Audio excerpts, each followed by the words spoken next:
सभी गुरुमुखों को मेरी प्यार भरी जय सच्चिदानंद जी। आज हम दर्शन करेंगे श्री कृष्ण द्वार मठ तपोभूमि के। यहाँ पर हमारी दूसरी बादशाही जी ने तप किया था और तपस्या के प्रभाव से उनमें ऐसी शक्तियाँ आ गई थी जिससे कि यहाँ के लोग इन्हें भगवान कृष्ण की तरह ही पूजने लगे थे।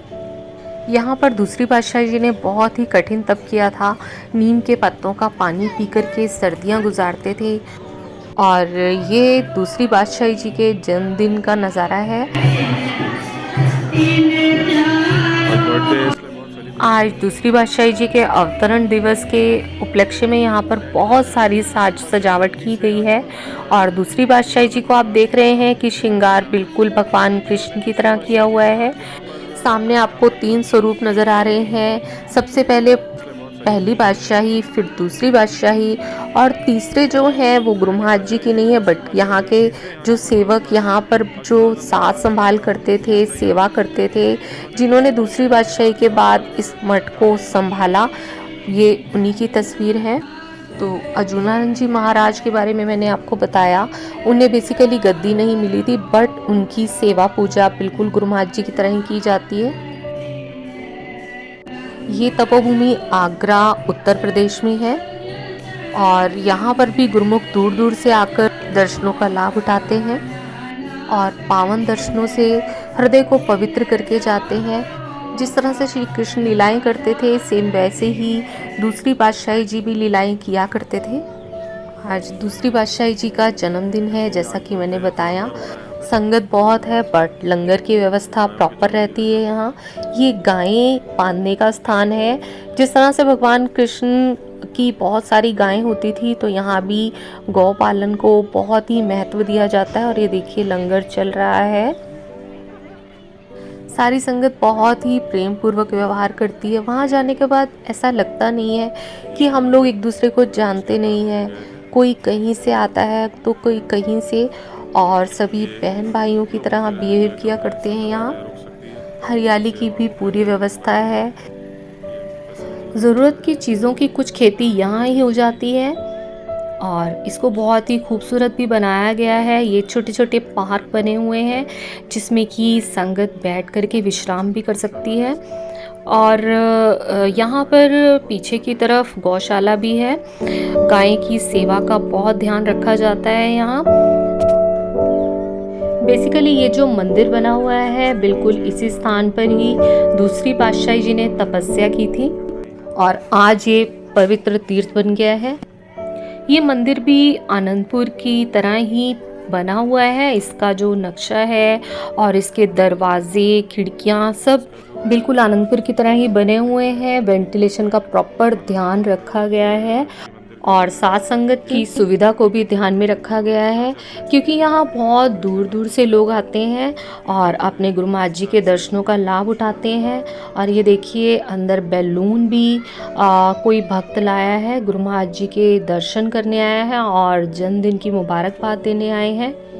बेसिकली ये तपोभूमि नंगली दरबार के अंतर्गत आती है और यहाँ से हम लोग एंटर करते हैं। ये मंदिर के दर्शन है, बिल्कुल सामने ही गुरु महाराज जी विराजित हैं।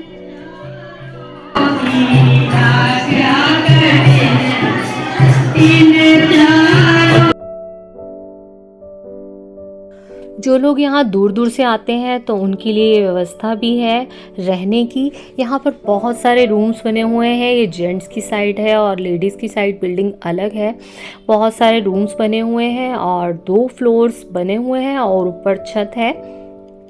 कोई अगर अपनी गाड़ी लाता है तो गाड़ी खड़ी करने की फैसिलिटी भी है।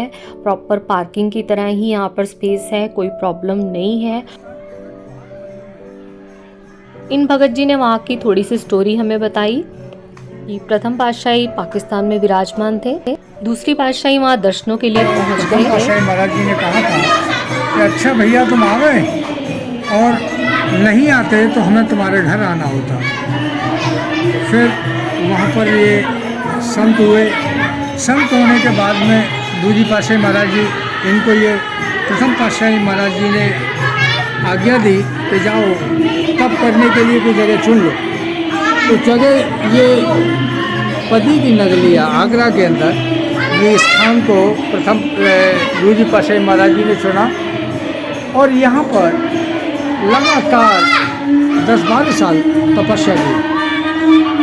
तो नीम के पत्ते पानी में डाल के पिया करते थे। बहुत सर्दी के समय में भी गुरु महाराज जी यहाँ पर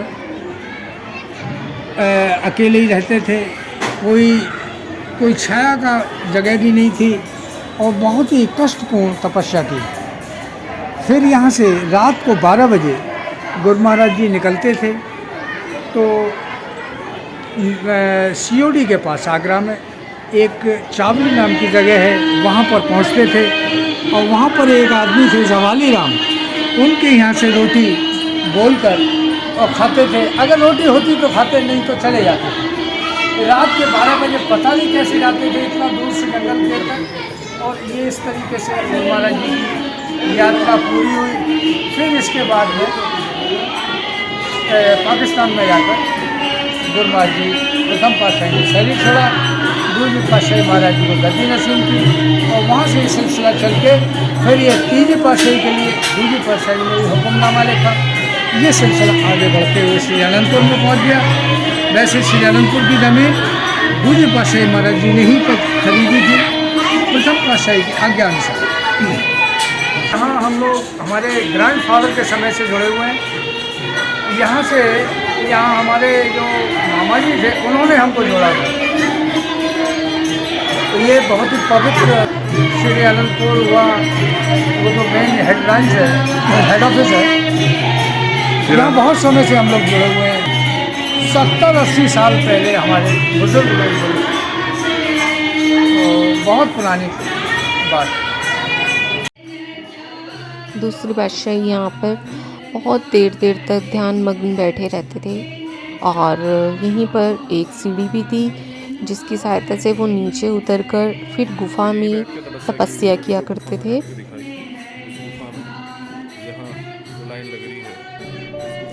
जहाँ सामने वो लाइन लगी है वहीं पर ही अंदर गुफा में बैठकर वो तपस्या किया करते थे और आज उनके भक्तगण उनके दर्शनों के लिए यहाँ पर अच्छी संख्या में आकर दर्शन प्राप्त करते हैं।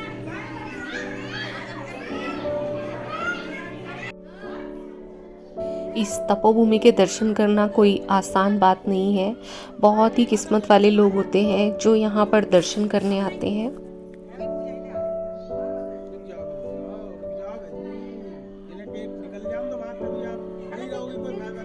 ये है गुरु महाराज जी की सुंदर छवि के दर्शन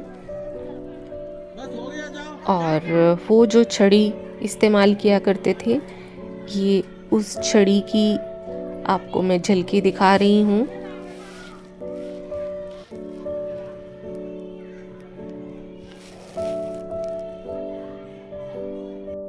गुरु महाराज जी का ये स्वरूप भी बहुत ही पुराना है।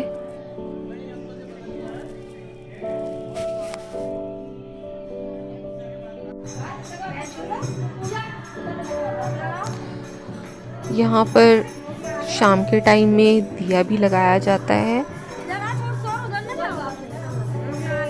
और गुरु महाराज जी से आशीर्वाद लिया जाता है। ये नीचे जाने का रास्ता है। नीचे श्री मंदिर जो मैंने अभी दिखाया, यहाँ बैठ के तपस्या की थी और हम सीढ़ी से ऊपर चलते हैं तो यहाँ पे भगवान की मूर्ति है जिसमें कि इनकी पूजा हो रही है।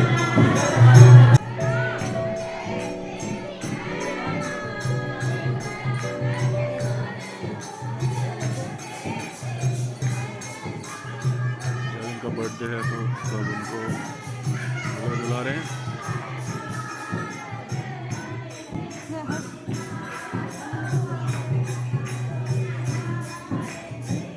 गुरु महाराज जी के जन्मदिन के शुभ अवसर पर गुरु महाराज जी के स्वरूप को झूला झुलाया जा रहा है।